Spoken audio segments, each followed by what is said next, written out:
Сайн байна уу? Намайг Батбаярын цэцэг баяр гэдэг Grand Imperial Development компани захирал байна.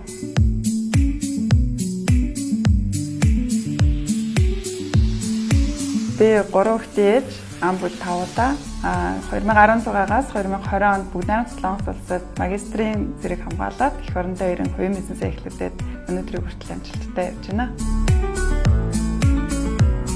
За манай компани нь бүгд найрамд Солонгос улсын Намян корпорац болон Элдон компани 50-60-аад нэр төрлийн сүүн тижэл болон 6 нэмэх сартай хүүхдийн анхны хоолыг Монголд албан ёсны цорын цонцгой эрхтэйгээр оруулж ирэн худалдаадаа 4 дахь жилдээ орж байна. Миний хувьд бизнесээ эхлүүлэх болсон шалтгаан гэвэл өөрийн кейсээс гарсан бизнес гэх үү дээ.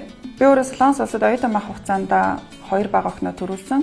Эхний охиноо төрүүлээд Солонгос улсын эмнэлэгт хүүхд төрүүлэнгүү цаанаас нь ингээд сүүн тижэл ингээд өгдөм билээ. Тэнгүүд тухайн сүүн миний хүүхдэд таараагүй. Тэгээд ямар ч нэмэлт сүүний тийм мэдлэг байхгүйсэн учраас маш олон сүү судалж үзсэн. Тэгээд Солонгос улсад амьдардаг монгол ээжүүдийн дундаас ингээд постоо бичээд бид нэр ингээд ямар сүү өгч байна гэж асуусны үндсэн дээрээс эксов сүү буюу хоо сүүг нэгэн ээж надад маш гоёор тайлбарлаж өгсөн.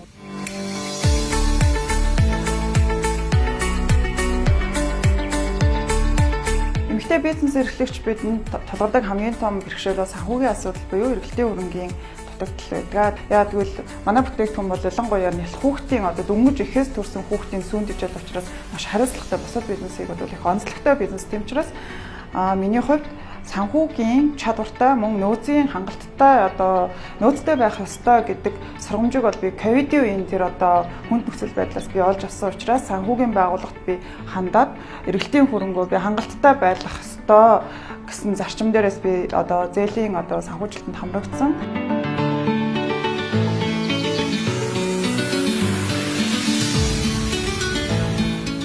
Анхлан бизнесээ эрхлэж байгаа бүсгүйчүүд болон бизнесээ хийж яваа мөн амжилттай явж байгаа бүсгүйчүүд шат чатандаа маш олон ачааллыг олон эрсдэлтэй алхмыг олон хэцүү зүйлийг даван туулдаг. Та минь битгий шантраараа шургаж унсан ч бүдэрж унсан ч өвдөө авчирчаад инээмсэглээд уруулаа будаа туршаа хараад алхаарай гэж хэлье да.